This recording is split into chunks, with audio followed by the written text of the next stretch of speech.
ओम शांति। 11 जुलाई 2023। बाबा के महावाक्य।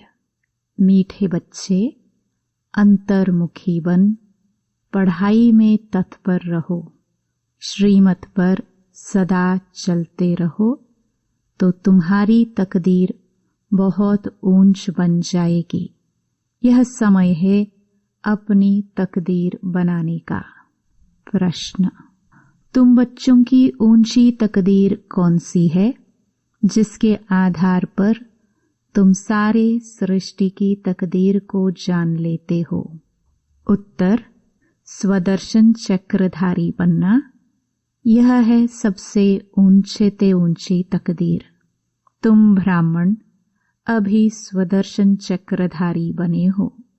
तुम अपनी भी तकदीर को जानते हो तो सारे सृष्टि की भी तकदीर को जानते हो।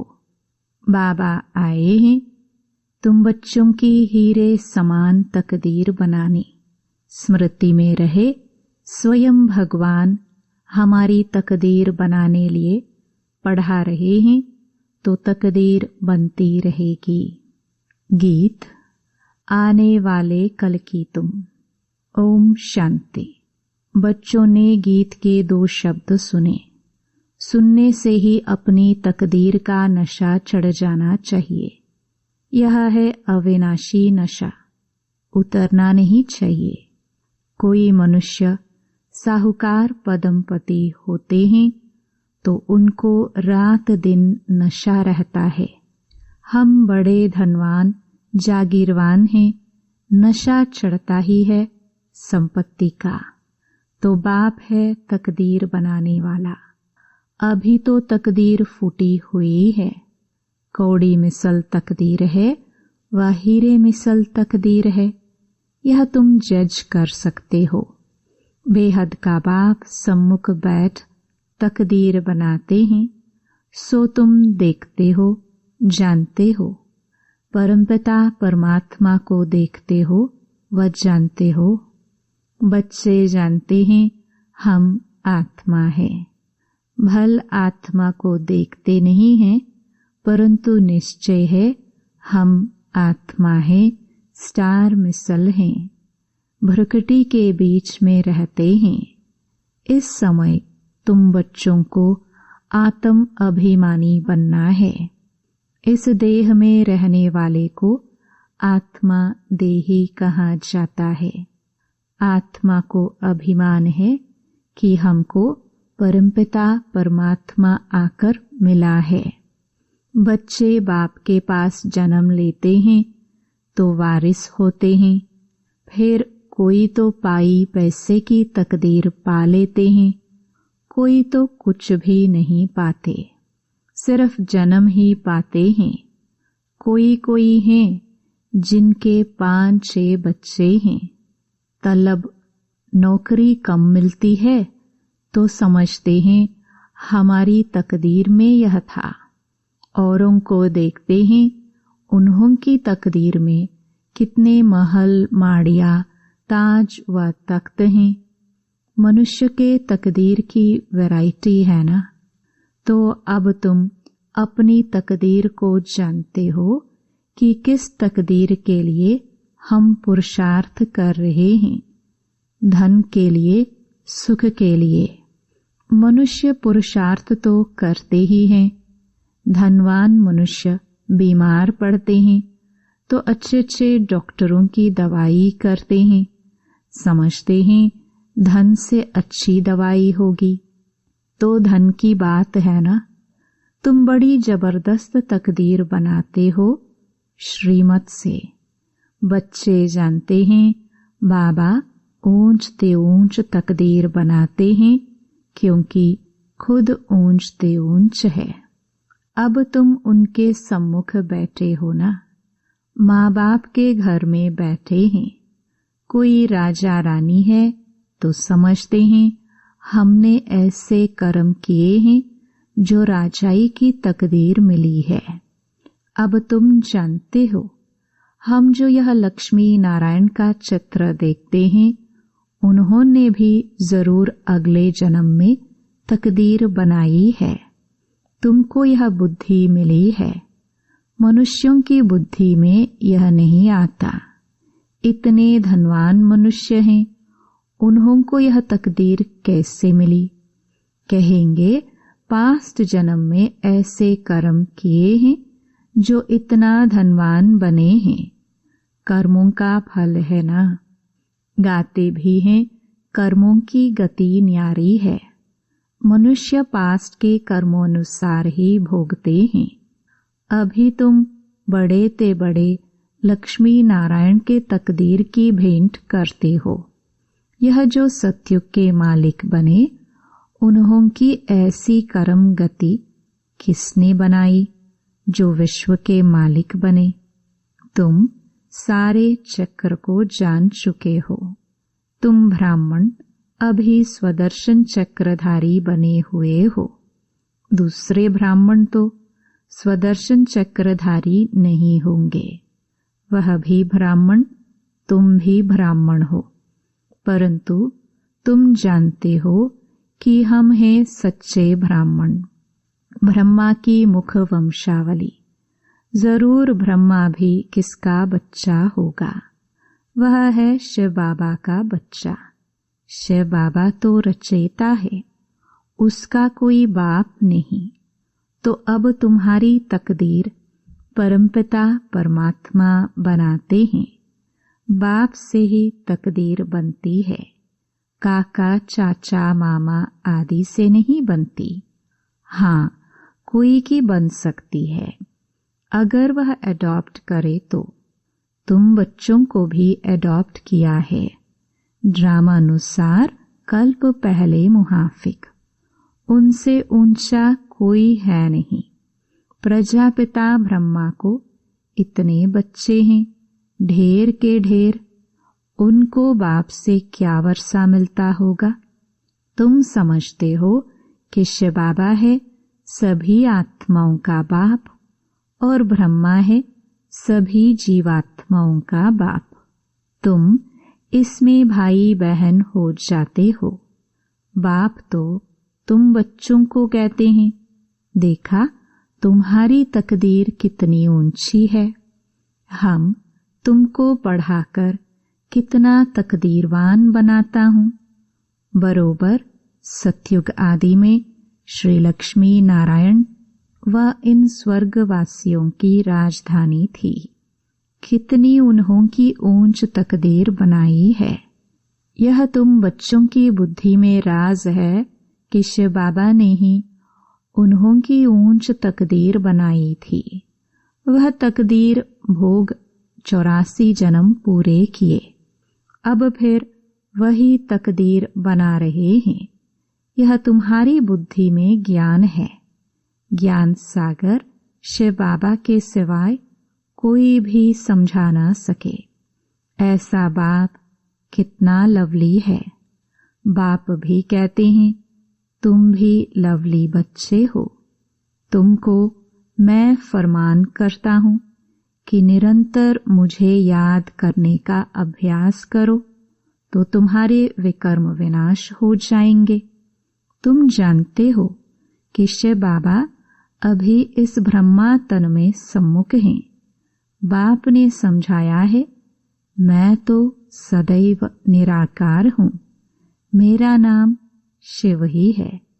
मैं साकार में आकर पुनर्जन्म नहीं लेता हूँ, अभी मैं आया हुआ हूँ। तुम जानते हो कौन बात कर रहा है। तुम्हारी बुद्धि ऊपर में चली जाती है। वह निराकार परमपिता परमात्मा ज्ञान का सागर है। वही तकदीर बनाने वाला है। हेवनली गॉड फादर हेवन की स्थापना करेगा ना। तुम जानते हो बाप कैसे ब्रह्मा तन में सम्मुख बात कर रहे हैं। कहते हैं लाडले बच्चे, अब ड्रामा पूरा हुआ। आत्मा सुनती है, आत्मा ही जानती है कि यह यथार्थ बात है। बाप कहते हैं जितना हो सके मुझे याद करो और सारे सृष्टि चक्र की नॉलेज तुमको ही दी है। कोई को अच्छी रीति धारणा होती है, कोई भूल जाते हैं। अभी तुम बैठे हो, तुमको यह ज्ञान अमृत दे रहे हैं अथवा नॉलेज पढ़ा रहे हैं। सम्मुख शिव बाबा बैठा है, वह जन्म मरण में नहीं आता है। तुम्हारा तो जन्म बाई जन्म नाम रूप देश काल बदलता जाता है। फीचर्स सदैव न्यारे मिलते हैं। यह कितनी गुह्य सूक्ष्म बातें हैं। तुम्हारी आत्मा घड़ी घड़ी एक शरीर छोड़ दूसरा लेती है। इस समय जो तुम्हारा रूप है, दूसरे जन्म में यह नहीं रहेगा। एक न मिले दूसरे से। आत्मा एक शरीर छोड़ दूसरा लेती है तो उनकी एक्टिविटी, ख्यालात आदि सब बदल जाते हैं। आत्मा को कितना भिन्न भिन्न पार्ट बजाना पड़ता है। भिन्न नाम, रूप, देश, काल, एक्टिविटी से पार्ट बजाती है। एक्टिविटी भी बदलती रहती है, कभी राजा की, कभी रंक की। ऐसे नहीं कभी कुत्ता बिल्ली भी बनेंगे। नहीं, अभी तुम जानते हो हम भविष्य में प्रिंस प्रिंसेस बनने के लिए पुरुषार्थ करते हैं। मनुष्य से देवता बन रहे हैं। यह मम्मा बाबा भी पुरुषार्थ कर रहे हैं। फिर भविष्य में जाकर लक्ष्मी नारायण बनेंगे।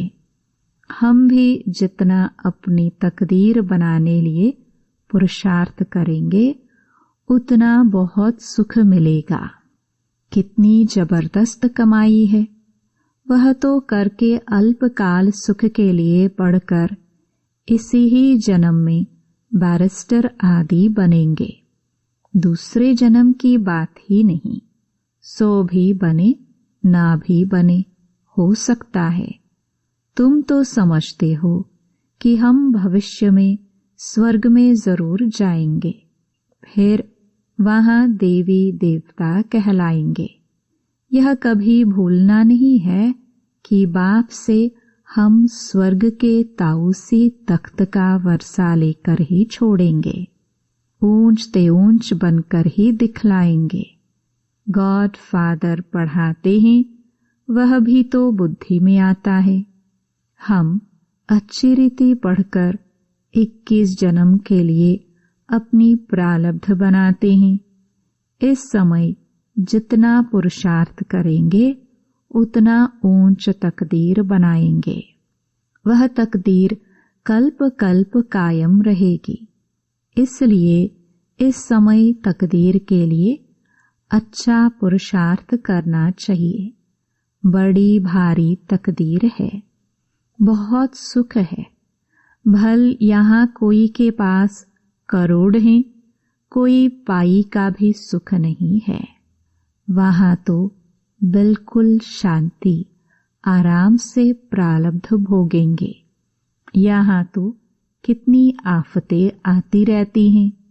थोड़े टाइम में बहुत देवाला निकालेंगे, मरते जाएंगे। भल इंश्योर करते हैं, परंतु इंश्योरेंस कंपनी भी क्या कर सकेगी।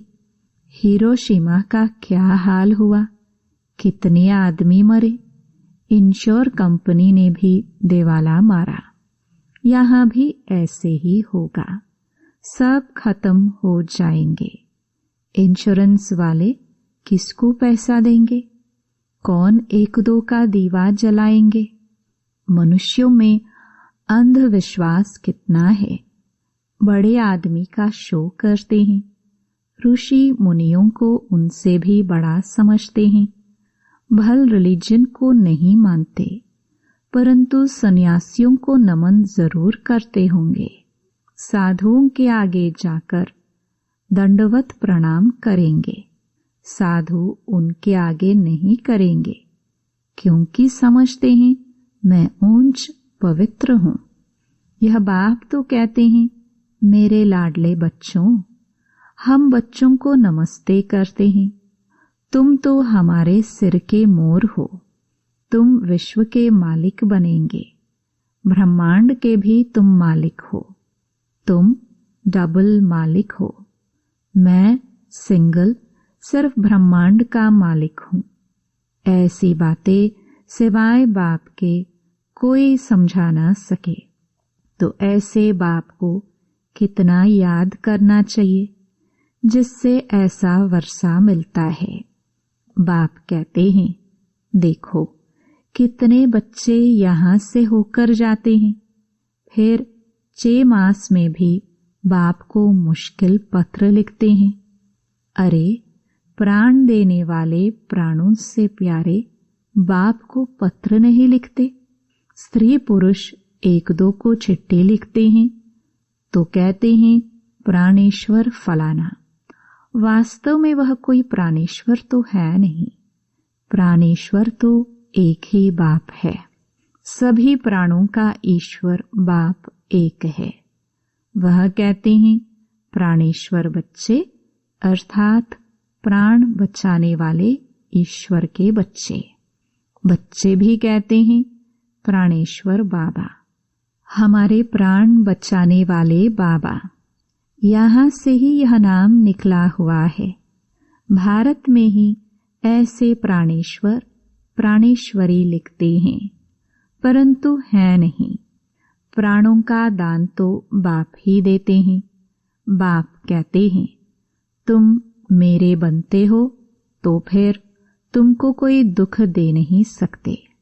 आत्मा को ही दुख मिलता है। आत्मा फील करती है। बाप कितना प्यार से समझाते हैं। याद भी उनको करती है, महिमा करती है। मम्मा को भी कितना याद करते। जो बहुतों की अच्छी सर्विस करते हैं उनको कितना ऊंच मर्तबा मिलता है। फिर उनके बाद 2nd नंबर में जो सर्विस में बाबा को फॉलो करते हैं। तुम्हें बहुत रहमदिल बनना है। जैसे बाबा ने हमको बनाया है, हम फिर औरों को बनवाए। कितनी बड़ी प्रॉपर्टी की प्राप्ति है। स्वर्ग की राजधानी। वहां हम इतने साहूकार रहते हैं जो सोने हीरों के महल बनाएंगे। एक माया मच्छंदर का खेल भी दिखाते हैं। उसने देखा सोने की ईंटें पड़ी हैं, थोड़ी ले जाए। तुम साक्षात्कार में स्वर्ग में हीरे जौहरों के महल देखते हो, सोने की खानियां देखते हो, तो समझते हो थोड़ा ले जाए। सूक्ष्म वतन में सोना नहीं मिलता। सोना वैकुंठ में रहता है।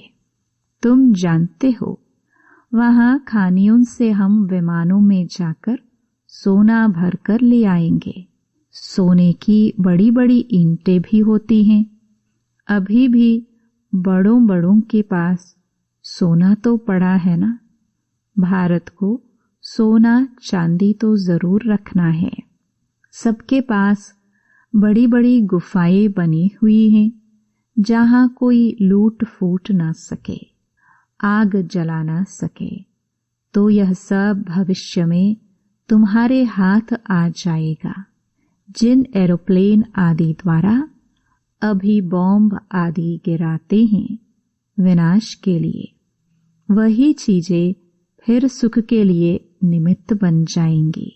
सतयुग में यह सब थी, फिर प्रायलोप हो गई, अब फिर बनी है। तुम जानते हो कैसे खानियों से जाकर ले आते हैं। खानियां सब नई हो जाती हैं, अभी तो पुरानी है। तो ऐसी तकदीर बनाने वाले बाप से पूरी तकदीर लेनी चाहिए। इसमें गफलत नहीं करनी चाहिए। बाप और वर्षे को याद करो। बाप कहते हैं एक में मोह लगाओ, स्वर्ग को याद करो। अच्छा, मीठे मीठे सिखिलदे बच्चों प्रति माता पिता बाप दादा का याद प्यार और गुड मॉर्निंग। रूहानी बाप की रूहानी बच्चों को नमस्ते। धारणा के लिए मुख्य सार। पहला, अपनी ऊंच तकदीर बनाने में गफलत नहीं करनी है। श्रीमत पर अच्छी रीति चल पढ़ाई के आधार से ऊंची तकदीर बनानी है। दूसरा, प्राणेश्वर बाप की याद में रह हमको प्राण दान देना है। सबके प्राण बचाने हैं, किसी को भी दुखी नहीं करना है। वरदान, मालिकपन की स्थिति में रह प्रकृति द्वारा सहयोग की माला पहनने वाले प्रकृति जीत भव। प्रकृति आप मालिकों का अब से आह्वान कर रही है।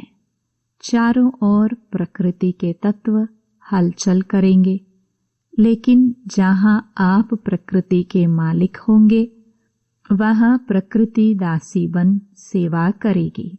सिर्फ आप प्रकृति जीत बन जाओ तो प्रकृति सहयोग की माला पहनाएगी।